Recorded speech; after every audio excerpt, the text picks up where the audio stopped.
14 वर्षीय मुलाची त्याच्याच मित्रांनी मारहाण करून हत्या केल्याचा प्रकार उघडकीस आलाय।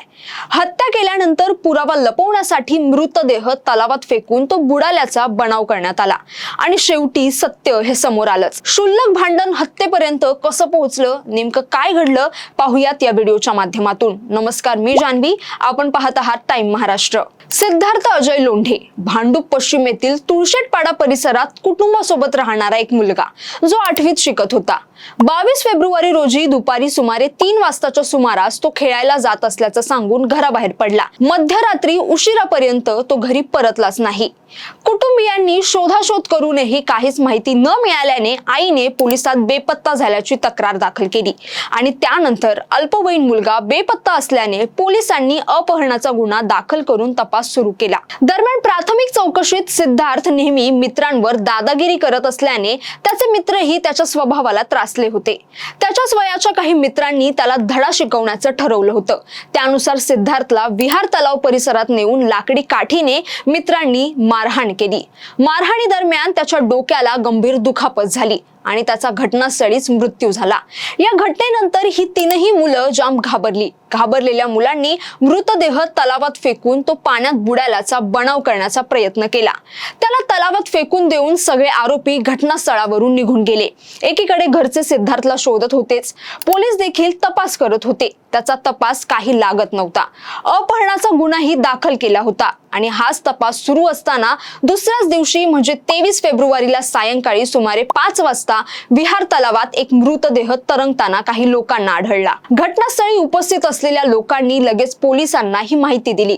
अग्निशमन दलाच्या मदतीने मृतदेह बाहेर काढून तो शवविच्छेदनासाठी राजावाडी रुग्णालय येथे पाठवण्यात आला। सुरुवातीला त्याचा बुडून मृत्यू झाल्याचं सगळ्यांनाच वाटत होतं, पण शवविच्छेदन अहवालात डोक्यावर गंभीर जखमा असल्याने मृतदेह झाल्याचं स्पष्ट झालं। बुडाल्याचा संशय पूर्णपणे फेल गेला। त्यानंतर भांडूप पोलिसांनी सूत्र हलवली आणि चौकशीला सुरुवात केली।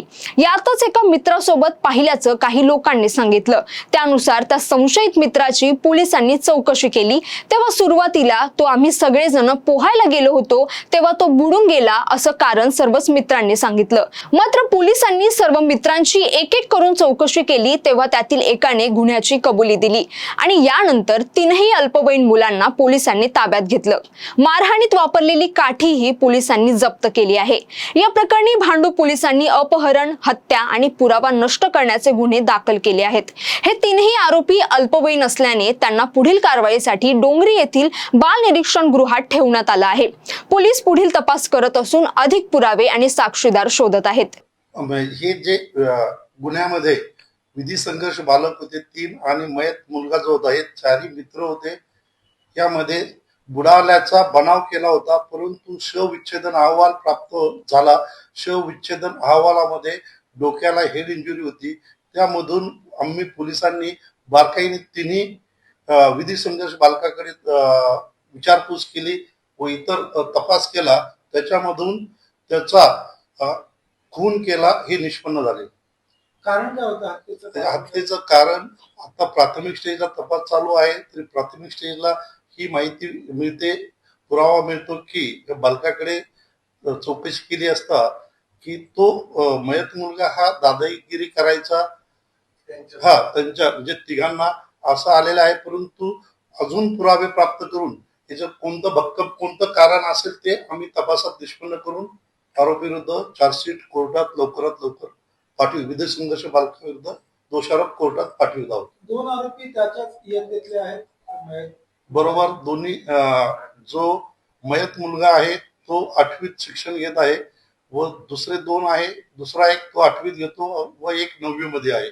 एकाच परिसरातले शेजारी राहणारे आहेत, ते मित्र होते। ही घटना फक्त मुंबईत नाही तर संपूर्ण महाराष्ट्रातील अल्पवयीन मुलांमध्ये वाढत चाललेल्या हिंसक वृत्तीबाबत काही गंभीर प्रश्न उपस्थित करते।